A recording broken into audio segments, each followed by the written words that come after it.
Les conditions des établissements financiers sont hors de portée des producteurs, notamment les petits producteurs. Ce sont là des propos des fêtières des producteurs à la faveur de la journée nationale du paysan tenue le 24 avril dernier à Manga. Le gouvernement multiplie pourtant les moyens pour faciliter cet accès au financement, allant même jusqu'à créer une banque appelée Banque agricole. Mais pourquoi les producteurs peinent-ils à accéder au financement? C'est le sujet que nous posons ce soir à Controverse, votre émission de débat contradictoire sur la télévision du Burkina. Et pour en parler, nous sommes avec M. Daouda Simboro. Il est le directeur général de la Banque agricole du Faso. Avec nous, M. Marc Gansonré, secrétaire général de la Confédération paysanne du Faso. Je sais qu'il est agriculteur. Bien sûr, il faut être agriculteur pour pouvoir être secrétaire général. Avec nous, M. Ousmane Zongo, il est du ministère de l'Agriculture. Et avec nous aussi, M. Eric Zougmoré, vous êtes de la Chambre nationale d'agriculture. Bonsoir, monsieur. Merci, bonsoir. Et merci d'avoir accepté notre invitation. On revient tout à l'heure à vous, mais avant, précisons qu'il est possible de nous appeler au 25 31 83 53 pour participer à cette émission, mais à l'heure de l'émission, ça veut dire quoi exactement? Ça veut dire que nous aurons le temps de débattre en plateau pendant 1 heure et au bout d'1 heure, nous allons ouvrir l'antenne pour que les téléspectateurs puissent intervenir, soit poser des questions ou encore faire des contributions pour enrichir donc le débat ici. Je commence par vous, M. Marc Gansonré, pour le sujet qui nous réunit ce soir. À Manga, c'est votre PCA, M. Bassia Kadao, qui a levé le lièvre, on va dire, qui dit que les petits producteurs n'ont pas accès au financement. Pourquoi? Comment expliquez-vous cela? Merci. Nous allons remercier l'émission Controverse qui nous donne l'opportunité de partager avec le public les difficultés que nous rencontrons dans notre activité quotidienne de production pour apporter notre contribution à l'atteinte, n'est-ce pas, du bien-être du Burkinabé.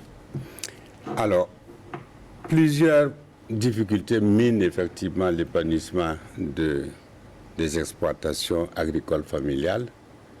Et l'une des difficultés majeures, c'est le financement de nos activités. Vous n'êtes pas sans savoir qu'aujourd'hui, une agriculture ne peut pas se développer sans financement.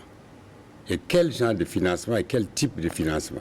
Quel genre, justement? Le genre de financement aujourd'hui souhaité pour nos exploitations familiales agricoles, comme nous avons au Burkina Faso 2 typologies d'agriculture. Il y a l'agrobusiness qui se dessine, il y a les exploitations familiales, et chaque entité aujourd'hui a ses difficultés spécifiques. Nous disons que la difficulté que nous avions pour le financement de nos activités, il est de plusieurs niveaux. Parlons de financement d'abord. Le financement... Vous avez dit on n'a pas accès au financement. Nous n'avons pas accès au financement. Pourquoi vous le dites? Parce qu'au niveau même de l'offre du financement public, il y a un problème. Il y a une faible efficacité des dispositifs étatiques de financement pour les exploitations familiales. Nous avions aujourd'hui le faible taux d'équipement même des communes en infrastructure aujourd'hui qui ne permettent pas que nous puissions avoir un disponible de services financiers à proximité. Et au niveau des institutions de microfinance et des banques, il y a même le faible intérêt pour le financement de l'agriculture parce que tout le monde se dit aujourd'hui l'agriculture telle qu'elle se pratique aujourd'hui, il y a trop d'impondérables avec le changement climatique et tout ce que vous connaissez, c'est une difficulté. La deuxième difficulté à ce niveau, on va dire.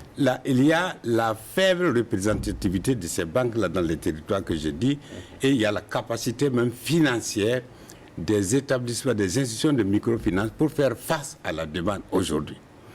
Alors, au regard de tout ça, même à l'intérieur de la demande, il y a de la difficulté. Et plusieurs difficultés se présentent. Il y a la faible même culture, n'est-ce pas, bancaire par les bénéficiaires aujourd'hui. Mais une chose, c'est d'avoir une volonté d'aller au crédit. une autre c'est de connaître même les crédits. Et aujourd'hui, on ne met pas en exergue un certain nombre, n'est-ce pas, d'accompagnements préalables pour inciter même les populations à aller au crédit. Voilà un certain nombre de difficultés. Et quand vous allez au crédit, les taux d'intérêt des crédits aujourd'hui sont tellement élevés que ça n'incite pas la population à aller vers les crédits. On va revenir au taux d'intérêt.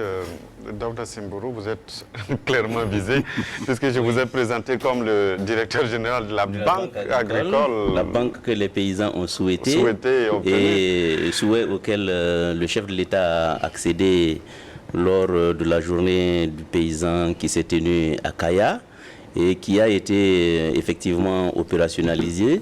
La Banque agricole du Faso a en effet ouvert ses guichets le 25 février 2019 avec la mission d'accompagner effectivement, et du moins de résorber les difficultés de financement, d'accès au financement des acteurs du monde rural. 2 ans après, nous étions face encore aux producteurs dans la même journée nationale du paysan, et qui nous a donné, qui a consacré notre naissance. Donc, mais en allant à ces journées-là, nous savions que la question allait revenir. Parce que, et moi je comprends parfaitement l'attitude des responsables des fêtières lorsqu'ils demandent certaines conditions. Quand on vous dit, on a créé une banque pour vous. Bon, du coup, on s'attend à ce que tous les problèmes soient réglés. Mais il faut reconnaître que nous sommes engagés dans un processus. Même la création de la banque ne s'est pas faite en un seul jour, en une seule année. C'est une requête qui a été sérinée pendant longtemps par les organisations de producteurs, et il a fallu que le chef de l'État s'engage à leur créer cette banque. Mais qu'est-ce que tout de suite Monsieur Gansonré dit, il établit une cartographie de difficultés. Avant d'arriver, oui, je résume pour vous parce que vous le dites si bien. Quand on crée la banque tout de suite, les paysans se disent, les producteurs, on va dire, se disent, nos problèmes sont réglés. Oui. Et on attend de vous tout de suite et maintenant que vous apportez les solutions aux problèmes. 2 ans après, les problèmes persistent. Mais 2 ans après, les problèmes persistent. Bon. C'est-à-dire que moi, c'est ce que je suis en train d'expliquer. On ne devrait pas être en train d'attendre qu'au bout de 2 ans, ce problème soit réglé. C'est un processus. C'est ce que j'essaye d'expliquer. Hein. C'est un processus. Alors, le problème, il est lequel? Quel est le problème qui est posé? Le problème n'est pas de prendre en charge et d'éradiquer, par exemple, ou de permettre à tout producteur de disposer d'un financement. C'est d'améliorer l'accès au financement par les organisateurs, les acteurs du monde rural. Améliorer l'accès. Ça veut dire qu'on ne peut pas dire aujourd'hui, à partir du moment où la banque est créée, tout producteur, tout agriculteur, tout agro-business accède immédiatement au financement. Ça, ce n'est pas possible. Tout le budget de l'État ne suffirait pas pour les satisfaire. Alors, tout de suite, M. Gansonré a posé un diagnostic. Et vous voyez que le diagnostic qu'il a posé, le taux d'intérêt est un élément de ce diagnostic. Ce n'est pas le fondement de ce diagnostic. Il a posé un problème, par exemple, de proximité avec les éventuels bénéficiaires. Il a posé un problème important qui est celui de l'organisation du monde paysan.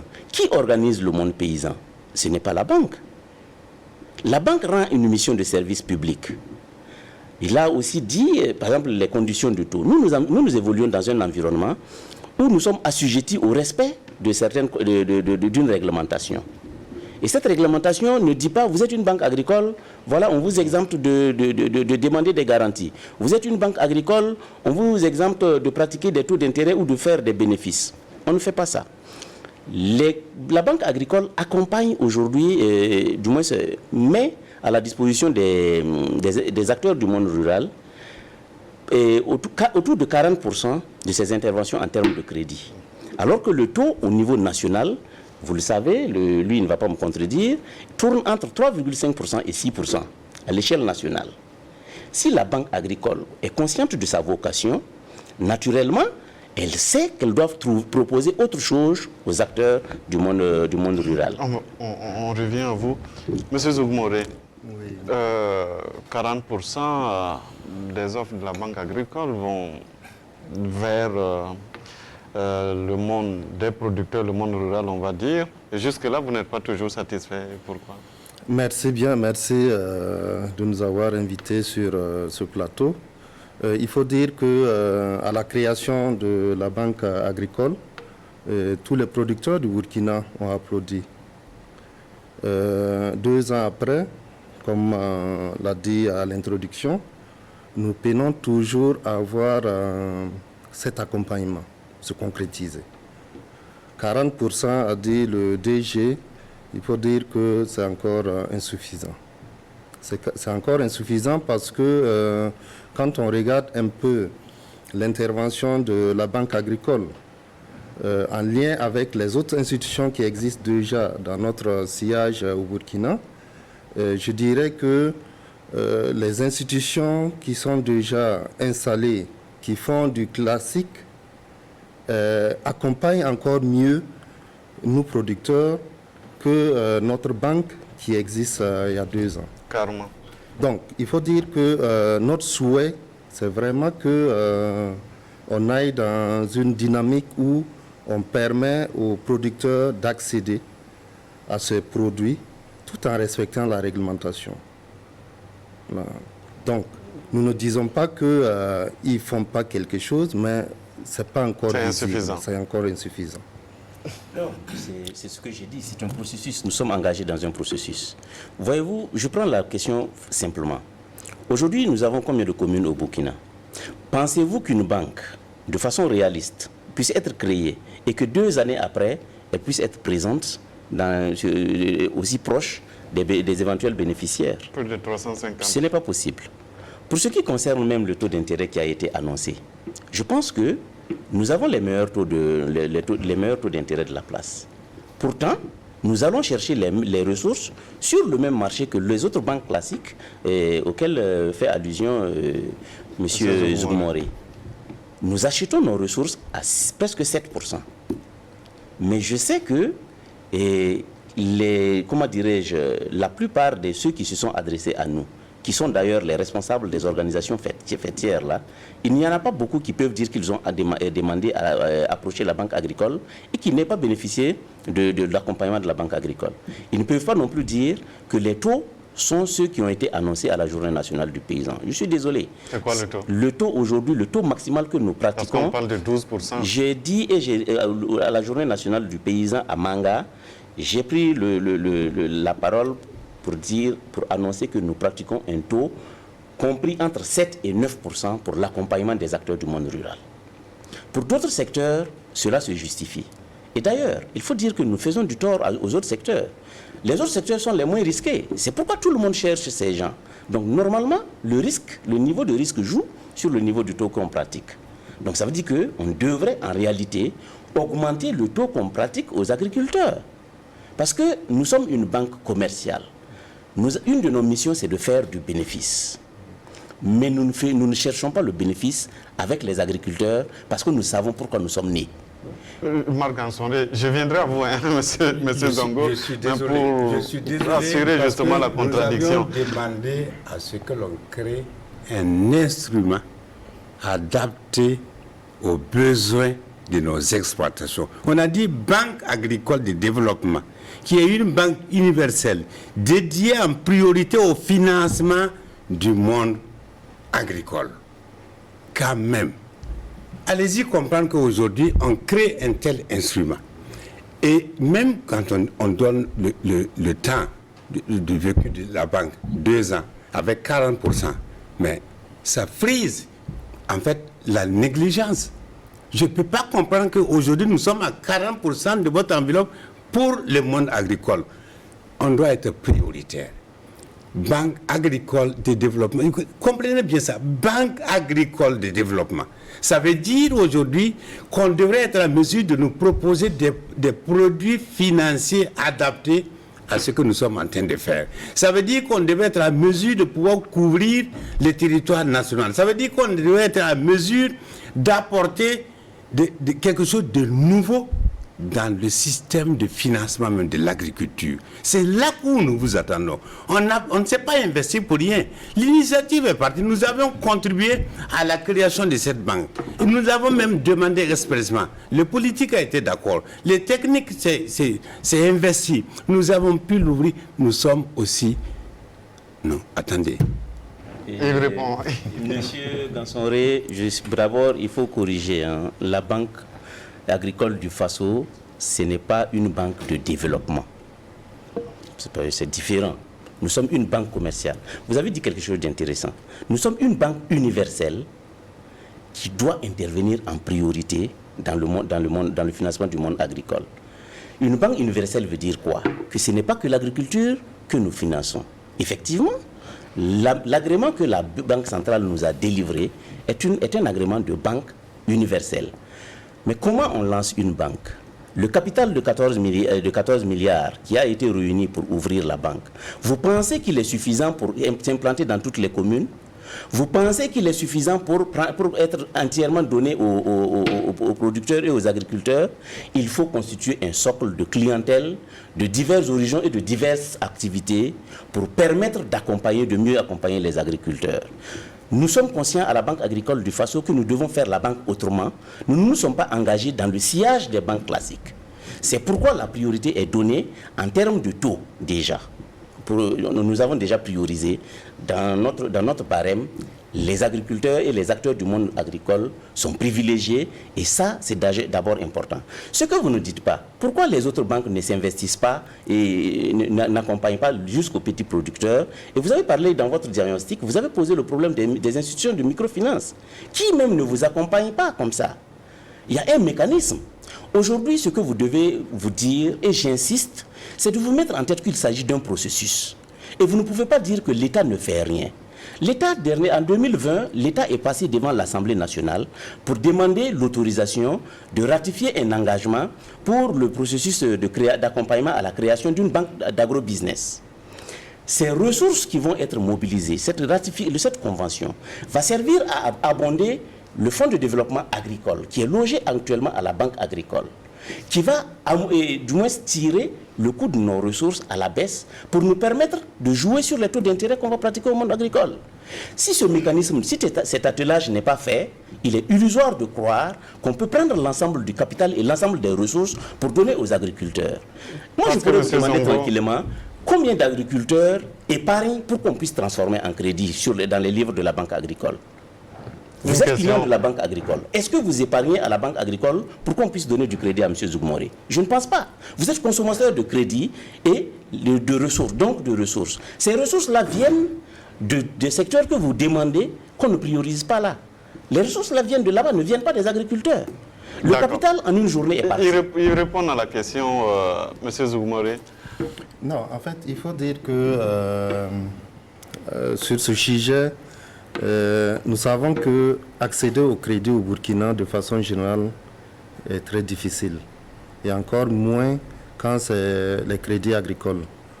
Mais ce que nous voulons dire, la banque agricole qui est créée pour accompagner les producteurs au Burkina, à notre entendement, doit développer des stratégies et des nouveaux produits qui répondent à la réalité du producteur burkinabé. Mais c'est ce qu'il dit, par exemple, par rapport au taux d'intérêt. Il dit aussi qu'ils ont besoin d'attirer les autres qui épargnent pour qu'on puisse vous financer. Ce n'est pas seulement le taux d'intérêt qui nous préoccupe. Nous avons la question des délais de traitement des dossiers. Nous avons la question de la durée des crédits octroyés. Quand vous prenez par exemple le cas des délais de traitement, agriculteur, la saison s'annonce, je dépose mon dossier et il faut attendre 2-3 mois après pour que je sois notifié. Finissons d'abord avec les questions de taux. Je donne la parole à M. Zongo sur justement le fait que vous êtes au ministère de l'Agriculture. Vous êtes un des ministères de tutelle technique. Les producteurs reprochent à la banque ou au financement de façon classique, de ne pas s'intéresser à leurs activités, sinon de s'intéresser très peu. Qu'est-ce que vous répondez? Merci. C'est effectivement une réalité, mais à travers donc le diagnostic, on voit que c'est d'abord une banque universelle avec des exigences donc au niveau donc la banque centrale. Et comme le DG l'a dit, c'est un processus.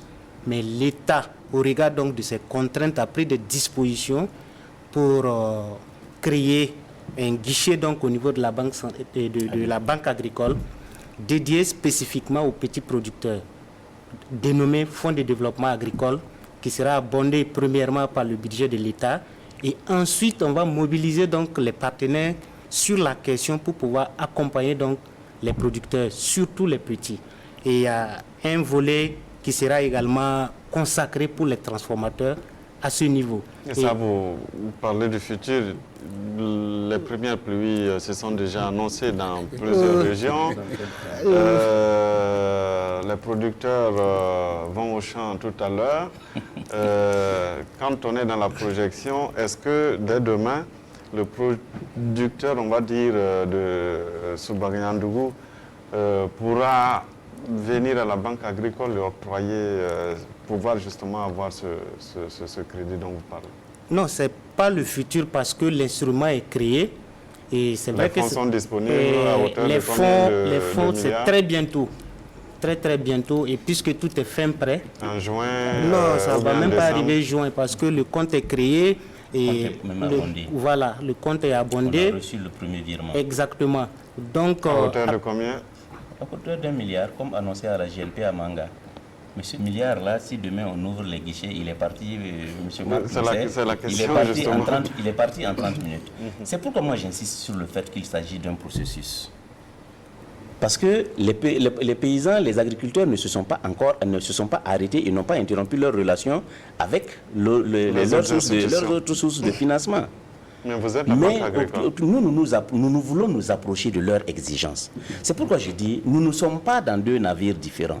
Nous sommes embarqués dans le même navire Il pose quand même des questions réelles. La question des délais de traitement, ça veut dire qu'il faut la relativiser. Ceux qui viennent avec des dossiers prêts à être financés ne souffrent pas des délais de traitement. Moi, je prends un exemple. Ça veut dire que nos standards, par exemple, exigent que tout crédit que nous accordons soit couvert par une garantie, une sûreté réelle. Ça, c'est ce que nous exige, par exemple, la Banque centrale. Mais ils savent, les producteurs ne peuvent pas nous produire des garanties. Et là où ils ont raison, ils doivent attendre de nous une autre manière de faire la banque, des produits qui puissent répondre à leurs aspirations. On est d'accord. Mais ces produits, on les crée. À la création, donc, par exemple, on avait parlé des systèmes de warrantage. Justement, la création, le projet d'accompagnement à la création de la banque d'agrobusiness répond à ce souci-là.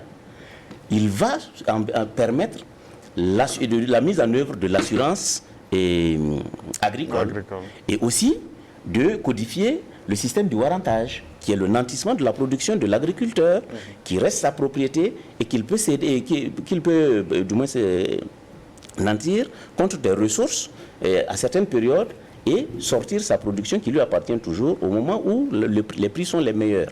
Donc ça, c'est un processus qui n'incombe pas à la banque agricole. La banque agricole s'appuiera sur, par exemple, ces instruments-là pour accompagner les producteurs. Parce qu'à défaut de nous produire une garantie réelle, au moins qu'ils acceptent de souscrire à l'assurance agricole, ou bien qu'on implémente très rapidement le système de warrantage. Là aussi, on va revenir à son problème. Lui, il a fait un très bon diagnostic. La proximité et même comment dirais-je, les moyens de stockage. On va faire ça où? Qui crée ça? On va aborder ça en deuxième partie. L'État, l'organisation va revenir en deuxième partie, mais parlons déjà de ce qu'il aborde qui vous incombe. C'est-à-dire il faut que vous aussi, vous puissiez, vous n'avez pas d'assurance, forcément vous n'avez pas de garantie. C'est peut-être là aussi qu'ils doivent s'adapter à votre niveau. Oui, mais on n'a pas d'assurance, c'est vrai. Mais qui crée l'assurance pour que nous puissions effectivement aller vers l'assurance? C'est encore le service public. D'accord. Aujourd'hui, il y a quand même une initiative. Nous avions avant même cette initiative qui est en train d'être promise par l'État, nous avions eu autrefois une expérience avec les assurances agricoles, où ça n'a pas marché parce que simplement le paramétrage de calcul qui se fait, tu ne peux pas comprendre que moi, lui et moi, nous sommes voisins, dans la même saison, dans la même zone, et lui, il est dédommagé, moi, je ne suis pas dédommagé. Ben, ça ne marche pas comme ça. Nous, on n'a pas cette lecture-là. Bon, aujourd'hui, les choses commencent à être corrigées. On a une tentative avec le ministère de l'Agriculture sur l'assurance agricole, mais ça, c'est la sécheresse. C'est l'assurance sécheresse. La question climatique. J'ai dit aujourd'hui, la Banque agricole de développement, c'est vrai que nous sommes actionnaires. Agricole du Faso. Oui, nous sommes actionnaires. Bien sûr. Mais pourquoi ça se limite seulement aux fêtières? Parce que simplement, je parle du maillage aujourd'hui de la banque. Individuellement, moi, dans mon village à Imasgo, bien que je sois membre de la Fédération des professionnels agricoles du Burkina et de la Confédération paysanne du Faso, c'est de par ma fêtière que je pourrais avoir un crédit chez vous. Ce n'est pas de mon village Imasgo que je peux avoir l'occasion d'être financé par cette banque. Il y a des problèmes réels aujourd'hui qu'il faut regarder. Quand on crée un instrument pour accompagner en fait une composante comme celle-ci au Burkina qui travaille comme un moteur de l'économie de notre pays, on doit se donner les moyens pour effectivement répondre aux sollicitations de cette composante. Monsieur Zongo d'abord pour la réponse. Voilà. Et je reviens donc par rapport donc à l'assurance qu'il a évoquée. C'est vrai que Répondez d'abord à la question parce que c'est un producteur. Il a envie d'accéder lui-même à la banque, mais il n'a pas cette possibilité. Il doit passer par une fêtière pour pouvoir donc accéder à la banque. Il y a un problème quand même. bon, Mais ça, c'est moi. Oui, il va oui, c'est Allez-y, monsieur. bon, normalement, il ne devrait pas y avoir un problème. Non. Parce que les critères d'accessibilité sont normalement définis. Les dossiers à constituer sont normalement connus, publics, les conditions. Si le producteur remplit les exigences donc la banque en matière donc de demande de crédit, je ne trouve pas normal qu'il ne puisse pas le faire directement à la banque. C'est sur l'assurance. Maintenant, par rapport à l'assurance, c'est effectivement il y a l'assurance climatique qu'on a lancée en 2020 et à travers donc 3 régions avec 3 spéculations. Il y a le riz pluvial, il y a le sorgho rouge et blanc, il y a le maïs. Mais pour des raisons de prudence, on a démarré donc avec le maïs cette année et il y a 3 régions pilotes qui ont été retenues. Il y a la boucle du Mouhoun, il y a le centre-ouest et puis à l'est. Et quand on a lancé l'opération donc de souscription, et c'était un peu tardivement, on a pu avoir plus de 369 producteurs qui ont souscrit à l'assurance avec une prime collectée de plus de 6 millions 94 000 francs. Et au bilan, il y a 107 producteurs donc, qui ont été donc, indemnisés à hauteur de 4 millions 750 000 francs. Seulement. Bon, c'est pas seulement parce que on ne va pas à l'assurance pour forcément être sinistré. Voilà. Mais c'est une opération, il y a la mutualisation donc de la prime et si une région est sinistrée, qu'on puisse donc soutenir l'autre région du fait donc de la prime collectée de l'autre région pour aller soutenir. Donc. Déjà, rebondissant sur l'assurance, il faut préciser que le type d'assurance, c'est de la micro-assurance. Okay. Voilà, ce n'est pas l'assurance standardisée, c'est de la micro-assurance. C'est pour que cette assurance soit accessible aux petits producteurs, et comme on le dit, et qui se trouvent très éloignés des centres urbains. Là. Et ça, c'est un effort déjà que l'État fait pour créer cet outil-là, pour permettre à la banque agricole, qui est confrontée aux aléas climatiques aussi. Parce que quand vous venez nous dire que demander un prêt que vous allez rembourser sur votre production, et si effectivement il y a la sécheresse ou bien il n'y a pas d'abondance de pluie, vous n'avez pas récolté, qu'est-ce que nous on fait? Donc, mais s'il y a cette assurance, c'est au moins c'est un embryon déjà de garantie et c'est louable que l'État ait pu faire ça. Si l'État évolue encore pour opérationnaliser le warrantage, Ça, ce serait un plus également et qui va même rendre la dignité aux producteurs. Parce qu'on connaît dans certaines régions, je suis aussi producteur comme Ganson Réel. Oui, je fais du riz acquié. Sauf que voilà. vous ne vivez Donc, pas du riz. Non. Vous Je suis aussi producteur. Mais je sais que pour le sésame, je suis issu d'une zone productrice de sésame. Des gens vont donner, par exemple, 10 000 francs ou des pesticides, des herbicides du moins, à des paysans contre un sac de sésame qui, à la récolte, est vendu à minimum 45 000 ou 50 000. Ce n'est pas digne. Donc nous, déjà, on est conscient de tout cela. Et nous, on est supposé régler cette question. Donc ça me permet de revenir sur ce qui a été dit. Nous, les financements, on ne demande pas de passer par les fêtières. Peut-être c'est la nature de votre demande. Sinon, nous, on n'impose pas de passer par une fêtière. Parce que c'est un client. Je pense que ceux qui nous écoutent, ceux qui nous suivent, il y a des gens qui ont bénéficié de financement de tracteurs, des producteurs individuels, dont certains n'ont même pas 30 ans, ont juste la superficie et ont besoin de la machine que nous avons financée. Il faut avoir quelle superficie pour bénéficier? Non. Ça veut dire que c'est pas, il n'y a pas de standard non plus pour la superficie, pourvu que la production prévisionnelle puisse être de nature à dégager un surplus qui va supporter la traite annuelle du crédit. Et là, on ne leur demande pas, par exemple, de mensualiser l'échéance comme on demande à d'autres secteurs. On sait que c'est lié à la production qui va être effectivement faite. Donc, en ce moment, et on peut donner le crédit, on va jusqu'à 5 ans. Vous avez parlé de la durée des prêts. Nous allons jusqu'à 60 mois. Ça dépend de votre projet. Si vous faites un crédit d'investissement pour acquérir un équipement, on ne va pas vous donner la même durée que lorsque vous dites que vous voulez un produit intrant agricole pour une seule saison qui ne dure que 9 mois. On va vous faire un crédit de campagne, ça c'est juste. On ne peut pas harmoniser la durée des crédits. Voilà. Monsieur Eric Zougouri, ça c'est quand même des spécificités. Et quand on a la possibilité de faire une traite sur une saison au lieu d'un mois, par exemple, ce sont des choses qui sont adaptées au monde agricole quand même. Oui, merci bien. Il faut dire que sur ce point, nous ne disons pas que ce n'est pas adapté. Mais il faut voir le petit producteur qui est en train de chercher à se développer. Donc, comment est-ce qu'on tire tous ceux qui sont déjà à un certain niveau et on laisse les tout petits, ou bien on travaille à harmoniser les choses pour que chacun puisse trouver son compte dans ce qui est mis dans la cagnotte générale. Donc, nous disons que la question des garanties qui était abordée en temps, nous, producteurs, nous ne pouvons pas avoir des PIH dans des grandes villes pour pouvoir garantir nos crédits. Mais nous ne disons pas aussi que la banque nous octroie des crédits sans garantie. Nous disons que le crédit, c'est d'abord la confiance. Et nous, producteurs, nous avons des outils qui nous permettent, un temps soit peu, de pouvoir garantir et pouvoir être accompagnés. C'est quoi ces outils-là? Quand on prend ceux qui sont déjà installés, nous avons les tracteurs que certains ont acquis sous fonds propres.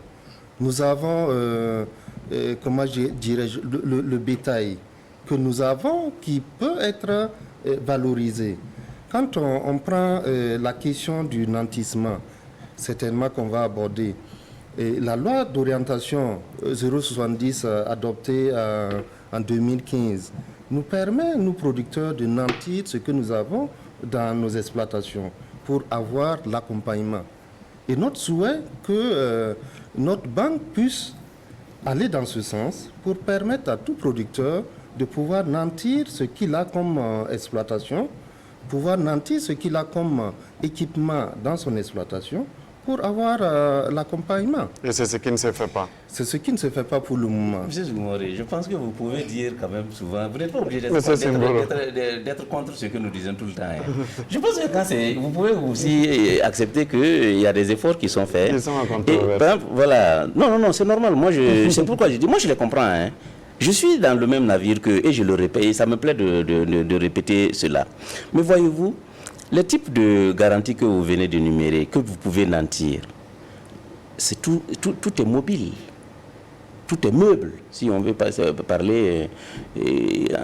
Votre cheptel, vous le garantissez aujourd'hui, demain, il n'a pas la valeur qu'il a eue aujourd'hui. Vos bœufs, votre tracteur, si vous êtes situé à cheval à 25 à 20 km de la frontière, vous traversez pour aller labourer le champ de quelqu'un pour prendre 25 000 francs à l'hectare et ça ne revient pas. Nous, on peut dire qu'on a quelle garantie. C'est pourquoi aujourd'hui, nous par exemple, ce qu'on fait, on fait des financements à risque partagé. Si par exemple vous faites une spéculation qui est vendue, ce que nous encourageons à faire, c'est de contractualiser votre activité.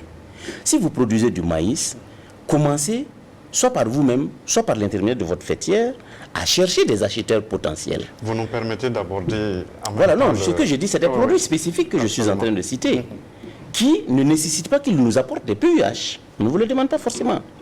Le financement à risque partagé, il y a la banque qui se met entre le client et un fournisseur. Voilà. S'il est agriculteur, il produit une spéculation et il a quelqu'un auprès de qui il écoule la spéculation, la production. Ça veut dire que chacun prend une partie du risque.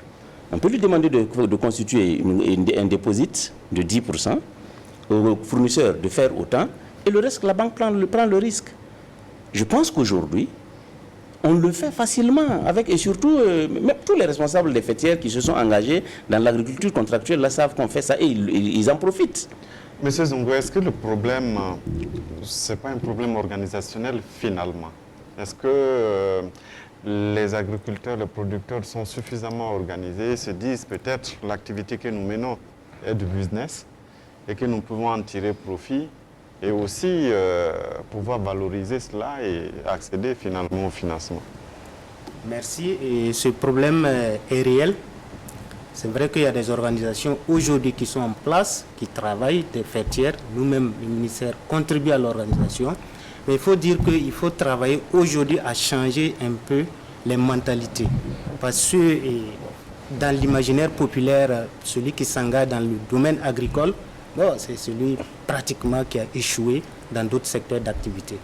C'est pourquoi le ministère aujourd'hui, à travers donc un certain nombre de projets et programmes, on organise donc des activités. Attention au micro. On organise donc des activités surtout et de mise en relation donc des fournisseurs des équipements, des fournisseurs d'intrants et d'équipements, mais également avec les institutions financières. Aujourd'hui, nous sommes là avec la Banque agricole, mais bien avant la Banque agricole, on connaissait déjà les problèmes donc au niveau donc de l'agriculture liés aux faibles capacités donc techniques, organisationnelles, managériales donc des producteurs, même si ce n'est pas tout le monde, il y en a, puisqu'on parle des petits producteurs. On parle des petits producteurs. Voilà, et ils n'ont pas souvent également la culture même de l'entrepreneuriat.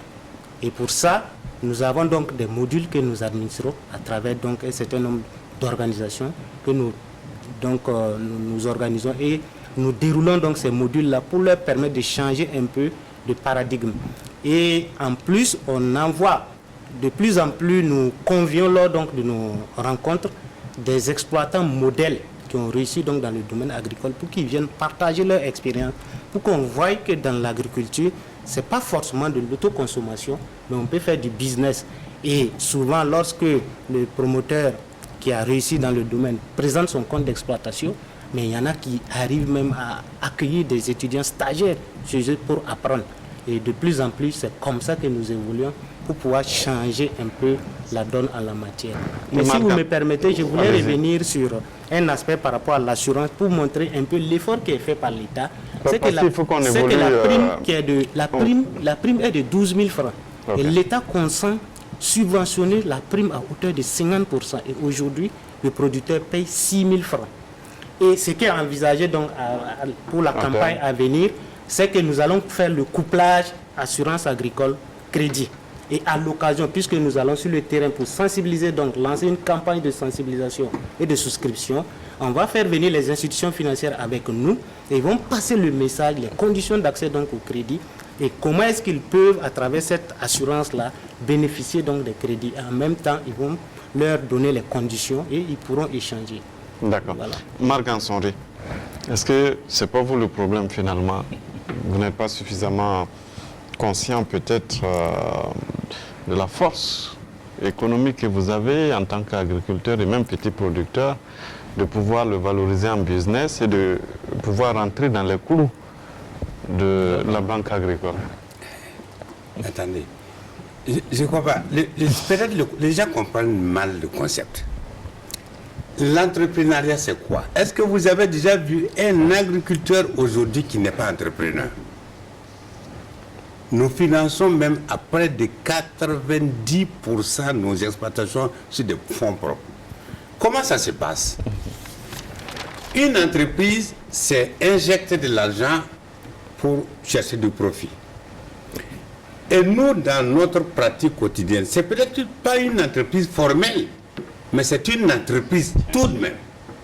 Je produis, je consomme. Au-delà de ma consommation, ça va où? Les 5 millions de tonnes que nous avions fait l'an passé, vous pensez que nous l'avons consommé dans nos familles? C'est ça qui fait l'économie de ce pays-là. C'est des entreprises, mais pas des entreprises formelles. Et aujourd'hui, tout ce qui est fait pour accompagner cette entreprise non formelle de se développer, c'est insuffisant. Quand vous prenez par exemple les warrantages que nous avons promis depuis 2004, si nous étions les premières organisations dans ce pays à initier le warrantage, parce que simplement c'est un mécanisme qui nous permet de garantir, d'avoir la confiance de celui qui nous donne l'argent. Mais ce n'est pas un produit financier. Est-ce qu'aujourd'hui vous pensez qu'avec le warrantage que nous faisons, nous pouvons aller à un crédit d'investissement? Mais investissons pour que cette entreprise non formelle-là devienne une entreprise formelle.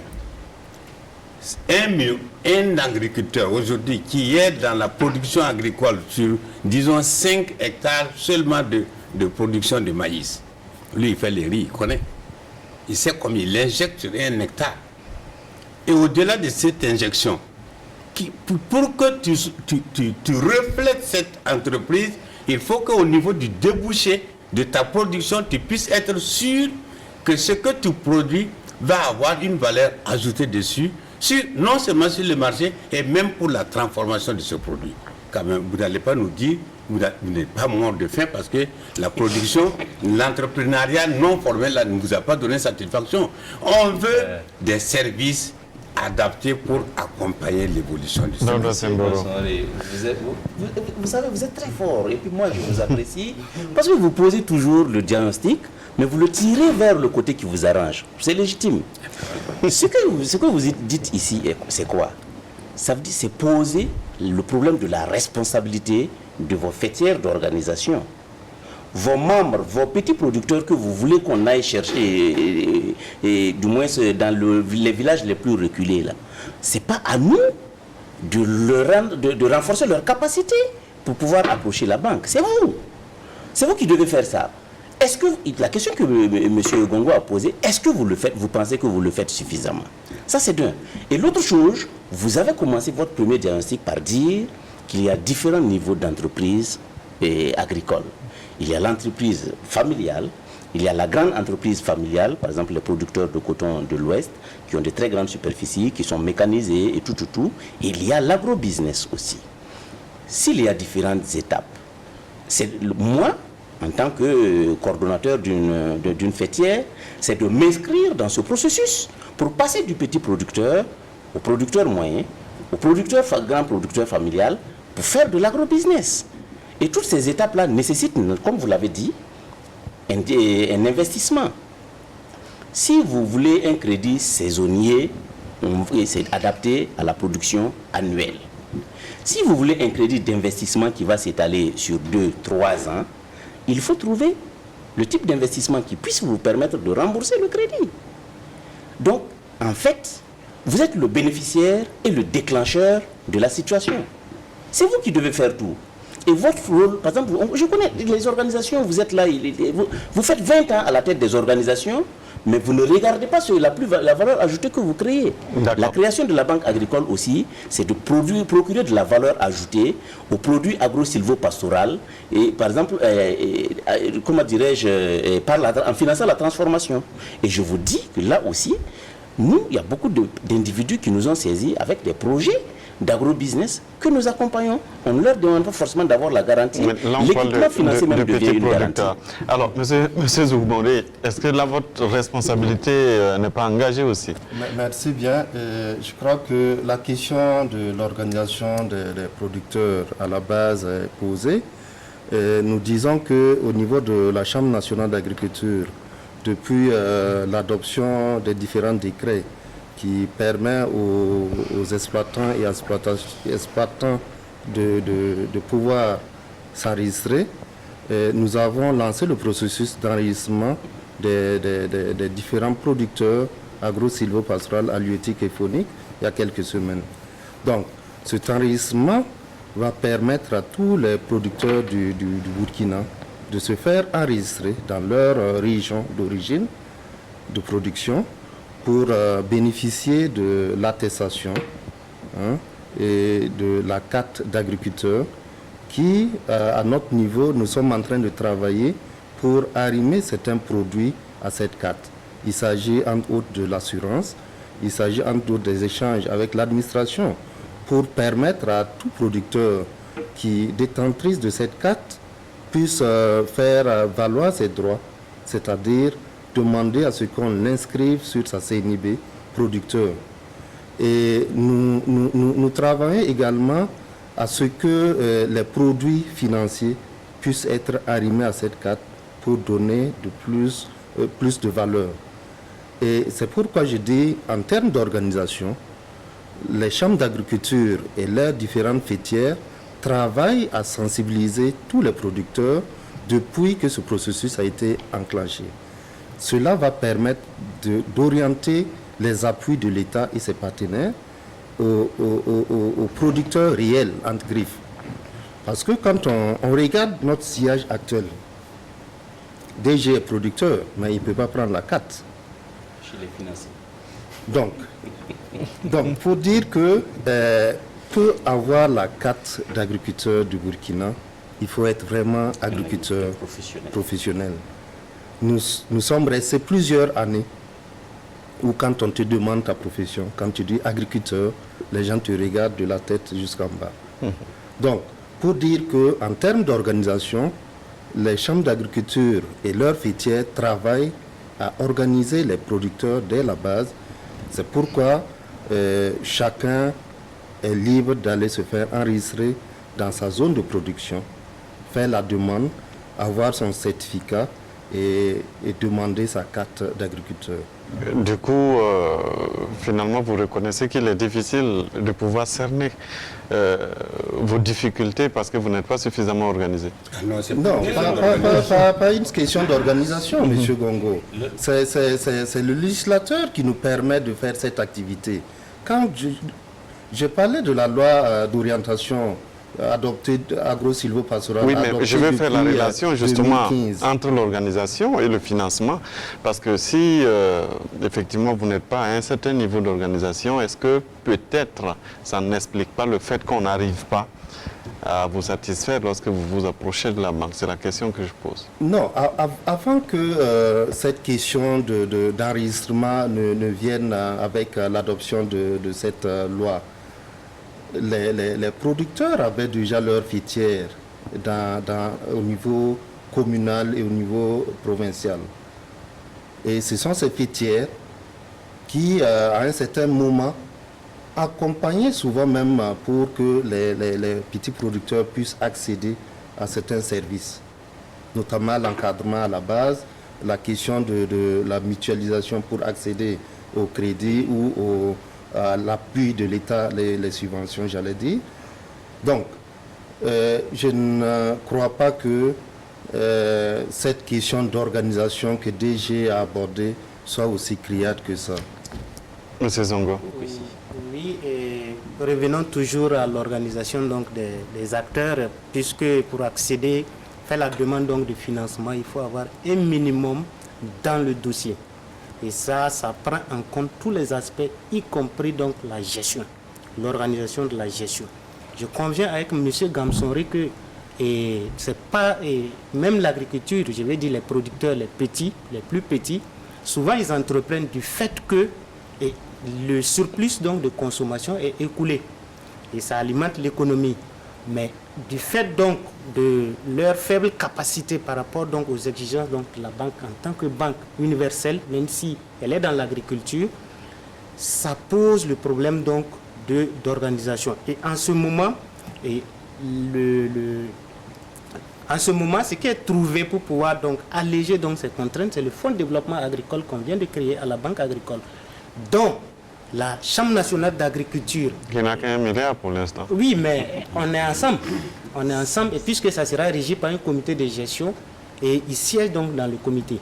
Ils sont membres du comité, la Chambre nationale d'agriculture et la CPF. Ce qui veut dire que les producteurs cibles là, ça sera vraiment ceux-là qu'ils auront identifiés ne pouvant pas accéder au financement dans d'autres conditions. Et à ce niveau, tout est vraiment souple. Peut-être qu'on reviendra donc dans les conditions, mais en tout cas, en termes d'exigence... Donner les conditions. Voilà, les conditions, par exemple, en termes donc de frais de gestion, c'est 1%. En termes de taux d'intérêt, c'est relativement très souple, 5%. Et il n'est pas exigé de garantie. C'est un dépôt de 10% qui est demandé. Et le financement varie. Il y a les fonds de roulement qui peut aller de 1 million jusqu'à 7 millions. Pour les individus, 1 million, 7 millions pour les coopératives. Et pour ce qui concerne l'investissement, ça va de 2 millions à 10 millions. Mais pour ce qui concerne même les transformateurs donc de riz, ça va jusqu'à 100 millions. Et la Banque agricole, de par sa politique de financement déjà des échanges qu'on a eu, est disposée même à préfinancer même certains dossiers qu'elle aura jugés bancables. Donc vraiment, c'est pour contourner donc ces difficultés que cet instrument a été mis en place. Et nous travaillons ensemble donc avec la Chambre nationale d'agriculture et la Confédération paysanne du Faso pour pouvoir déjà opérationnaliser donc cet instrument-là, en attendant donc de trouver d'autres mécanismes pour amener les autres donc au respect donc des exigences pour ceux-là qui vont grandir, voilà, à travers l'obtention de ces financements. Parce que la reconnaissance de la personnalité physique ou la personnalité morale, ce n'est qu'un passage, c'est un aspect effectivement pour la communauté. Aujourd'hui, là, ces exploitations que vous voyez là, souvent très négligées, vues en peint en noir, là, en fait ne demandent seulement que des appuis différenciés en fonction du type d'exploitation que tu fais. Quel type d'appui? Le type d'appui, c'est divers. Moi, je suis un petit producteur. Je ne rêve pas aujourd'hui avec les superficies que j'ai, parce que dans mon raisonnement, je ne peux pas rentabiliser un tracteur. J'ai juste besoin d'un attelage, d'une paire de bœufs, ou j'ai besoin d'un motoculteur. Et ça, tout, c'est des crédits d'investissement, ce n'est pas des crédits de campagne. Ce qu'on fait généralement, vos 40% dont vous nous avez parlé tout de suite, si on veut regarder dans ces 40%, peut-être même que les 35% là, ce sont des crédits de campagne. Le reste là, ces 5% là, c'est des crédits d'investissement. Est-ce que vous pensez qu'on peut développer notre agriculture, aller à un entrepreneuriat agricole avisé avec des conditions pareilles? Ce n'est pas possible. On vous a dit, M. Gansonré, pourquoi refusez-vous? Vous voulez une situation photographique de notre intervention ou bien de l'intervention de l'État ou du pouvoir public. Ce n'est pas possible. C'est dynamique, c'est un processus. Et ça, de gré ou de force. Oui, mais est-ce qu'il ne vous appartient pas, M. Semboro, de faire peut-être tous les partenariats possibles pour faire le maillage territorial le plus rapidement possible? Tout à l'heure, on en discutait avant de venir sur le plateau. Oui. On a dit aujourd'hui, pour toucher le maximum de bénéficiaires, c'est-à-dire les petits producteurs, nous sommes obligés de passer par la CPF et puis la CNA. C'est ce dont on parlait avant de venir sur le plateau. Les spectateurs n'ont pas entendu. Oui, mais bien sûr, je le répète. Et j'ai dit, ils sont là. C'est ce dont on dit, il faut que nous fassions des tandems pour pouvoir toucher le maximum de potentiels bénéficiaires. Et là, véritablement, comme M. Zongo l'a dit, c'est pour toucher le petit producteur. C'est des micro... Parce que si l'État doit injecter des fonds, par exemple, et que le producteur qui se trouve à Kbéré dans le Nombiel ne peut pas accéder, tout simplement parce que la banque n'est pas à sa La banque portée. n'a pas besoin d'aller. Aujourd'hui, il y a la possibilité de toucher quelqu'un à Kouéré, comme vous dites là, dans le Nombiel, là, sans se déplacer, sans y aller. Ça veut dire qu'aujourd'hui, si vous avez des parents à 1000 km de Ouaga, vous n'avez pas besoin forcément de passer par la poste ou bien les mandats et autres. Il y a de façon électronique. Avant de vous laisser la monnaie poursuivre, digitale. je précise qu'on peut à présent intervenir à l'émission, nous appelons au 25 31 83 53. On n'a pas notre numéro habituel. Donc c'est le 25 31 83 53 comme affiché. Et poser des questions ou encore des contributions. Vous pouvez poursuivre.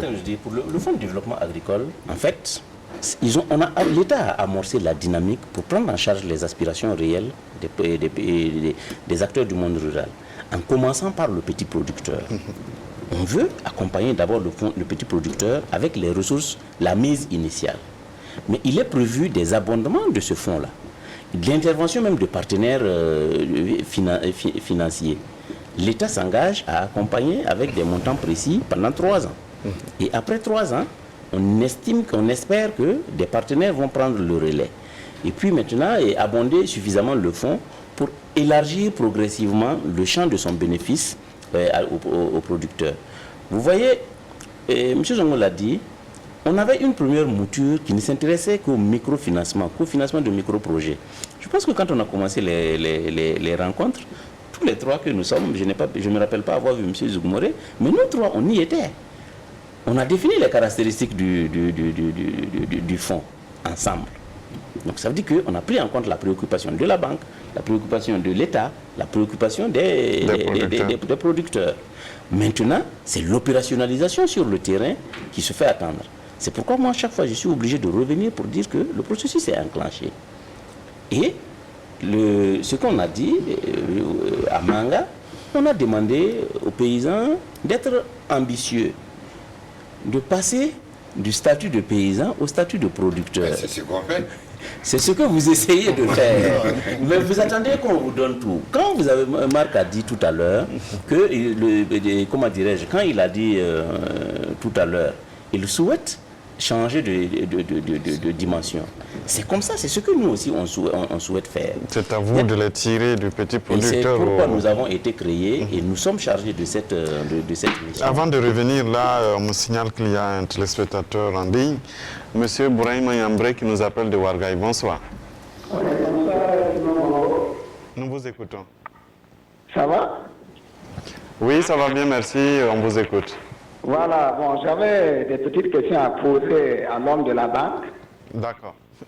Je vois ici qu'ils sont en train d'aider au moins les businessmen agricoles, alors que le Burkina Faso est vraiment à 90% agricole. Est-ce qu'en faisant ainsi, vous ne piétinez pas, vous n'êtes pas en train d'étouffer les petits producteurs? Ma deuxième question, moi je suis un agriculteur, mais je n'ai pas de moyens, mais j'ai une grande superficie. Est-ce que la banque peut vraiment me prêter de l'argent pour que je puisse exploiter quand même cette superficie? Et troisième question, à l'heure actuelle, il y a l'accaparement des terres aux paysans. Est-ce que vous êtes en mesure de louer des terres pour donner à certains paysans afin qu'ils puissent travailler? Si vrai, comment vous allez faire des procédures pour suivre? Et surtout, comme la saison des pluies, les saisons sont bizarres, lorsque je contracte un prêt et que la saison n'est pas bonne, qu'allez-vous me faire? Et ma dernière question maintenant, l'accaparement des terres par les immobiliers. Comment vous faites pour lutter contre ça, étant donné que vous êtes en train d'aider les paysans et les agriculteurs? J'en ai fini, merci beaucoup. Merci, monsieur Bouraïma Yambré. Merci, monsieur Bouraïma Yambré. C'est ça. Ok. Donc, je pense que financer l'agrobusiness n'est pas piétiner le petit producteur, parce que c'est comme on l'a dit, c'est des strates différents, c'est à des niveaux différents, et chacun exprime des besoins que la banque peut régler. Et c'est comme on l'a dit, présentement, on s'est appesanti un peu sur l'accompagnement du petit producteur. Ça, c'est... Mais le businessman, c'est ce que j'étais en train de dire à Marc quand il est intervenu, c'est celui-là déjà qui a commencé, qui a atteint un certain seuil où il peut être un entrepreneur, un opérateur, un agripreneur, comme l'opérateur économique dans un autre domaine, qui va et qui souscrit aux conditions et bénéficie du crédit. Si par exemple le petit producteur monte jusqu'au stade d'agro-business, c'est ce que je souhaite à M. Gansonré, mais en ce moment, il n'a plus besoin de venir poser des problèmes de taux, 9% qui est élevé et qu'on veut ramener jusqu'à 5% ou 4%. Non. En ce moment, il voit son affaire, il sait que même en prenant le crédit à 12%, il peut l'utiliser et rentabiliser son activité s'il grandit. Mais effectivement, s'il est un petit producteur, c'est difficile de lui appliquer ces taux. Donc il faut que M. Niambré, c'est ça, comprenne qu'on ne piétine pas quelqu'un. Nous, on a besoin, c'est des segments différents et qui doivent monter, c'est-à-dire que c'est des étapes qu'on franchit, qu'on gravit. C'est au petit producteur de se donner les moyens, avec l'accompagnement de la banque agricole, d'atteindre un certain niveau. Donc, sa deuxième question, je crois... Lorsque vous avez une petite, une grande superficie et que vous n'avez Lorsqu'on pas a de moyens... une grande superficie et qu'il n'a pas les moyens de l'exploiter, c'est son projet qui conditionnera le financement. C'est sa spéculation qui conditionnera le financement. C'est comme de dire, nous on prend un pari sur l'avenir. C'est-à-dire, beaucoup de gens ont de grandes superficies, mais beaucoup de gens ne les mettent pas en valeur. Et ce n'est pas à nous de faire ça pour l'agriculteur. L'agriculteur, déjà, s'il est effectivement agriculteur, qu'il détient la carte professionnelle, il doit savoir ce qu'il fait dans l'agriculture. L'agriculture avec grand A, il doit savoir ce qu'il fait. Par exemple, je ne sais pas, il y en a qui vont dire qu'ils vont se spécialiser dans la production de sésame. Il y en a qui vont dire qu'ils vont se spécialiser dans la production de maïs ou de sorgho. Donc, la banque n'est pas professionnelle dans ce domaine. Mais si vous venez à la banque, c'est comme M. Zongo l'a dit, vous venez avec un projet, avec des paramètres précis qui peuvent être éligibles au niveau de la banque. Nous, on les étudie, on prend le risque de vous accompagner en espérant un retour des financements que nous allons accorder. D'accord. La troisième question... Est-ce que vous pouvez louer des terres Non, ce n'est pas notre rôle. Ce n'est pas notre rôle de louer des terres pour donner à des gens. Ça dit que notre rôle, c'est de faire en sorte que l'accès au financement soit facilité. Ce n'est pas d'intervenir, nous ne sommes pas des agriculteurs, bon, du moins la banque n'est pas, c'est la banque agricole, mais la banque n'est pas agriculteur. On ne fait pas ça. Voilà. Est-ce que quelqu'un qui a un prêt, qui n'arrive pas à rembourser, que faire? Mais c'est pourquoi nous ne nous précipitons pas pour accéder à toutes les demandes. Il y a un minimum d'études, donc un minimum de fonds de dossier. Voilà. Donc notre problème, c'est ça.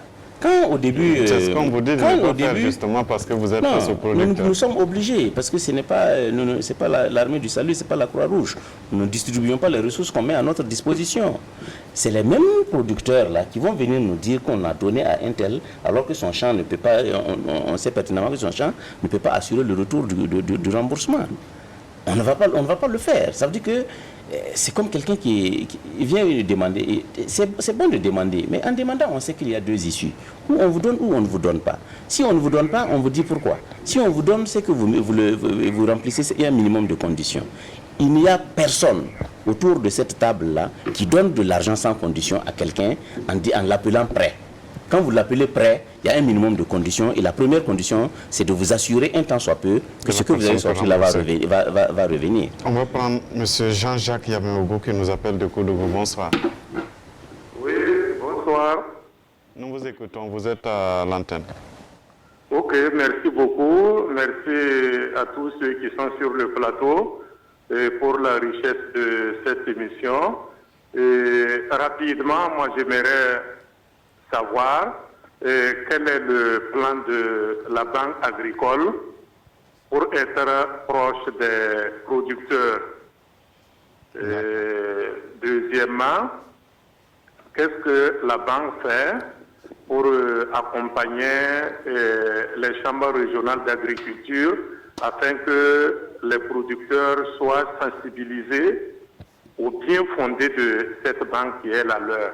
Parce que je me dis que plus les producteurs sont convaincus de l'intérêt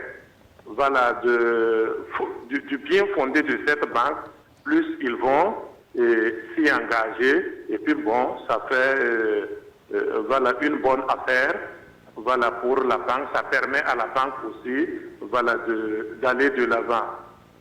Mais j'aimerais comprendre davantage par rapport à cette banque, quand on dit qu'elle est dédiée à l'agriculture, bon, et 40%, je ne sais pas, mais bon, je trouve que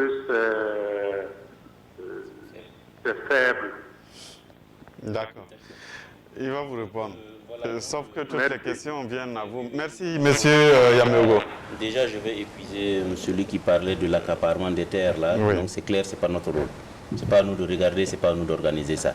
Donc, voilà, que ce soit pour les promoteurs immobiliers ou les prédateurs, les présumés agro-business qui ne sont... Ça, ce n'est pas notre travail. Nous ne rentrons pas dans ça. La question de la proximité, c'est un défi que la Banque agricole s'est lancé. Ça veut dire que nous avons conscience que notre cœur de métier ne se trouve pas en ville. Notre cœur de métier se trouve dans le milieu rural. Et c'est pourquoi nous avons engagé un processus d'implantation d'agences de façon accélérée. Nous avons à peine 2 ans d'existence, mais nous avons déjà combien d'agences? Nous avons déjà ouvert plusieurs agences et courant 2021, je pense qu'on risque d'atteindre le seuil de 9 agences en 2 ans.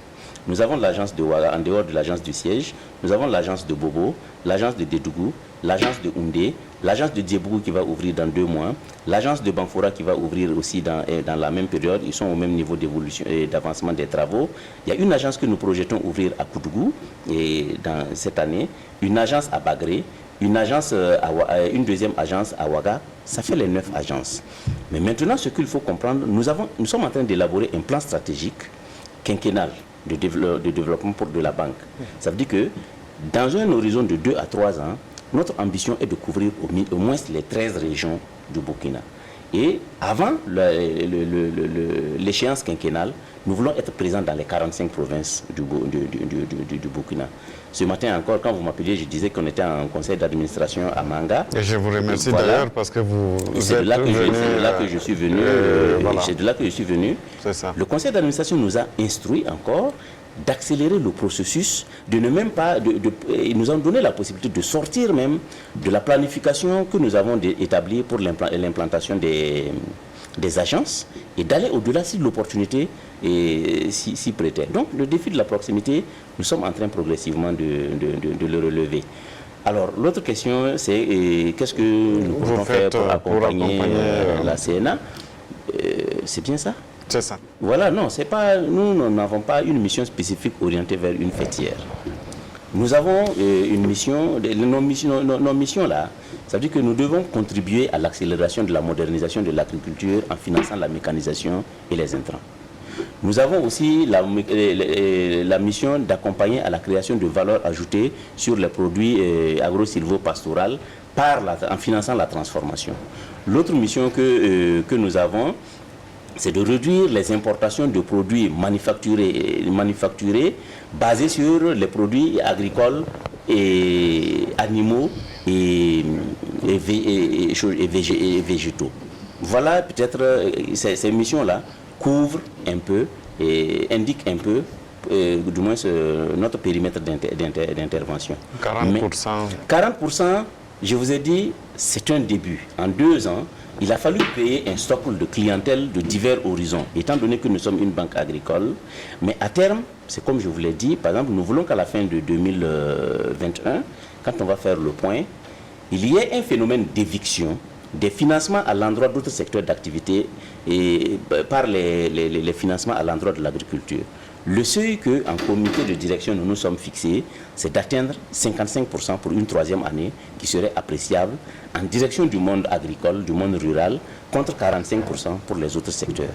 Mais lorsque nous allons boucler la période quinquennale sur laquelle doit s'étaler notre plan stratégique, nous voulons qu'il y ait 75% de financement dédié au monde agricole, et 25% pour les autres secteurs. Et c'est là, en ce moment, que nous allons revêtir notre blouse, notre camisole de banque agricole. Donc je vous ai dit, vous êtes impatients et je vous comprends. Mais nous aussi, nous sommes conscients que nous avons été créés pour vous, par vous. Donc nous travaillons à ce qu'à un moment donné, il y ait un point de jonction. Quand on va atteindre ce point de jonction, on va s'attraper par la main. Nous ne serons pas que 2 avec les producteurs, nous serons 3 avec l'État à cheminer ensemble pour permettre de donner un autre élan à l'agriculture de notre pays. Margans, on est rassuré? Ben, je ne prends pas une promesse comme ça, hein, parce que, à la limite, aujourd'hui, vous voyez, il y a un problème qui a été évoqué, et quand vous écoutez les interventions des gens, il y a un problème même de communication, de la connaissance même de la banque. Aujourd'hui, au regard de l'âge de la banque, il aurait fallu qu'on arrive aujourd'hui à proposer un certain nombre de services en ligne adaptés au monde agricole. Il peut y avoir des services, des comptes en ligne qui se font, il peut y avoir la possibilité de demande de crédit en ligne, comme on le fait avec l'Orange Monnaie. Bon, voilà. Il faut ça. Parce que moi, de mon village à Imasco, ça fait 125 km de Ouagadougou. Pour même réduire le coût du crédit, donc je vous dis, si je dois me déplacer pour être à Ouagadougou, demander un crédit, on a encore surenchéri le coût du crédit que je vais demander. Et ça, ce sont des choses qu'il faut regarder. Et à la limite, comme vous l'avez dit, il faut que le trio puisse bien marcher. L'État, la banque et nous, il faut qu'on intègre comme un axe majeur le problème de l'éducation financière. Et ça, c'est très important. Quand on met un produit sur le marché, on suit ce produit-là. Si on n'arrive pas à le suivre... Monsieur Vincent Traoré nous appelle de Banfora. Bonsoir. Oui, bonsoir. Nous vous écoutons. Allô, bonsoir. Nous vous écoutons, monsieur Traoré. D'accord. Alors, je voulais juste poser une question à monsieur le LG de la Chambre nationale d'agriculture, si je ne me trompe pas.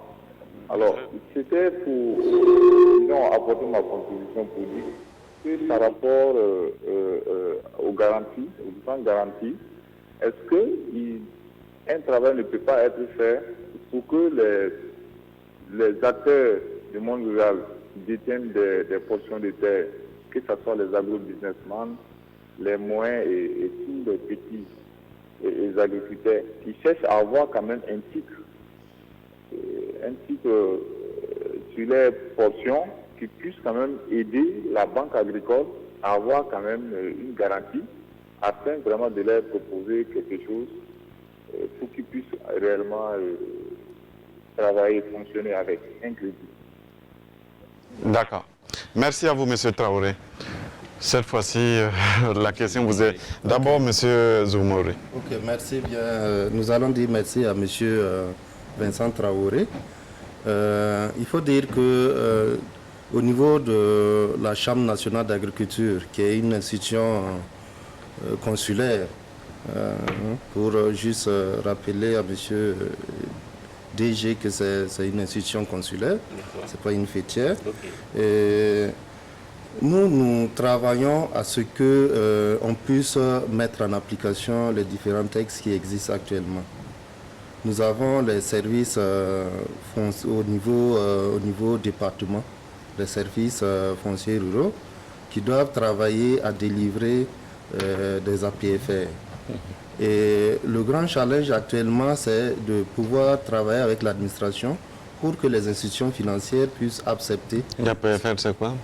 C'est de possession foncière. De possession foncière. Donc c'est un document qui permet à un propriétaire terrien de déclarer sa superficie.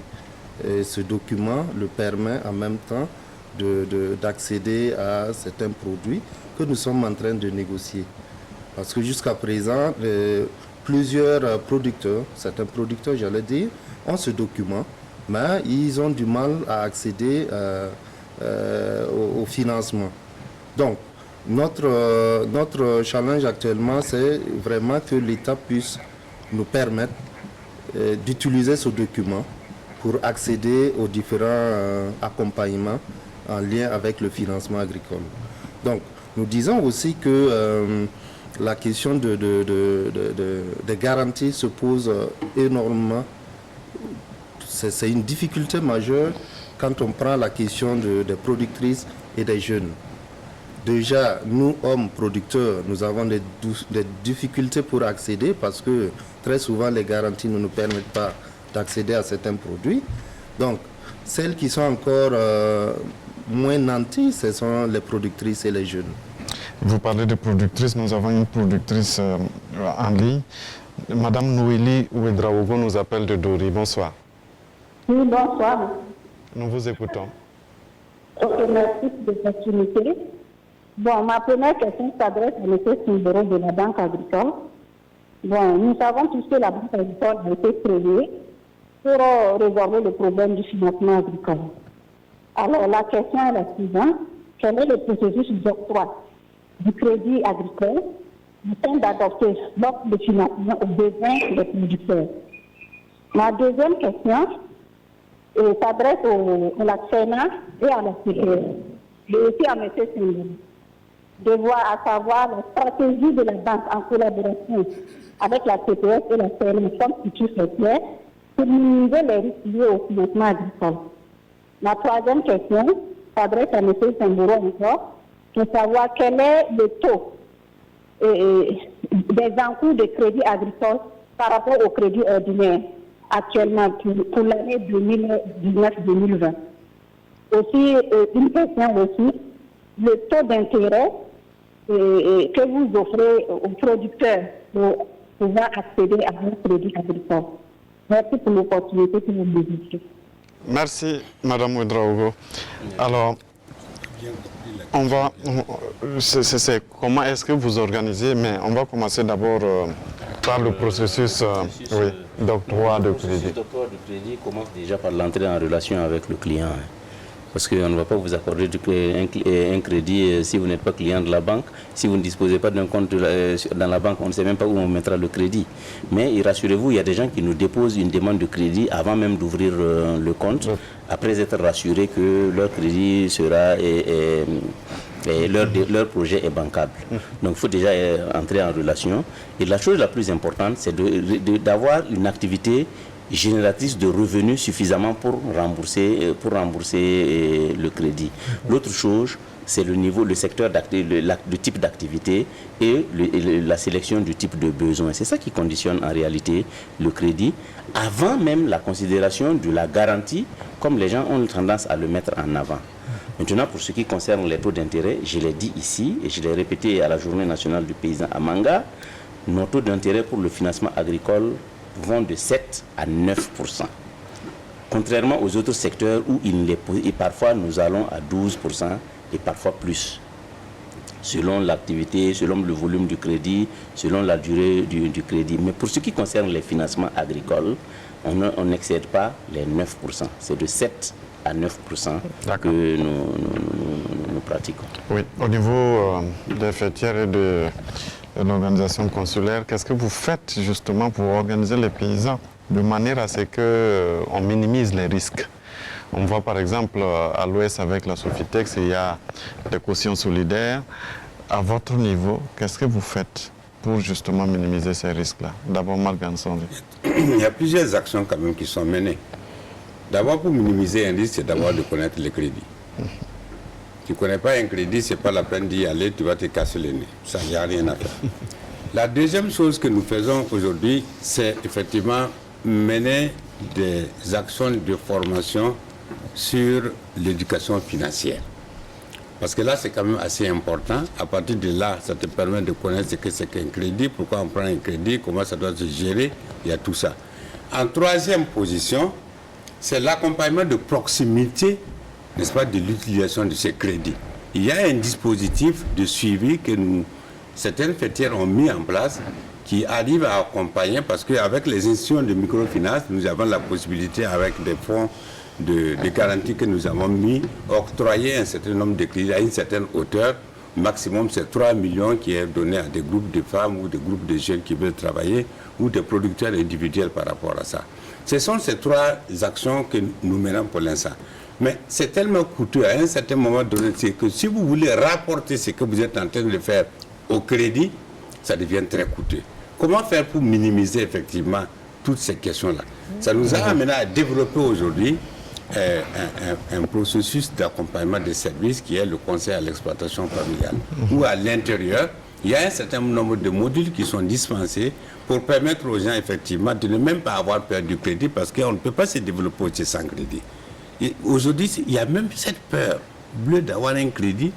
Vous savez, nous, au village, là, c'est pas comme au Ouagadougou. Tu as peur même que ton voisin t'indexe même que tu aies un crédit. C'est pas la même chose. Voilà un certain nombre de choses que nous faisons sur place. En une minute, M. Zougmouré. Oui, il faut dire effectivement que le crédit, entre griffes, craint en milieu rural. Et ce que nous faisons, c'est pouvoir donner l'information pour que les gens puissent savoir qu'est-ce qui est crédit et qu'est-ce qui est subvention. Parce que généralement, la plupart de nos collègues confondent subvention et crédit.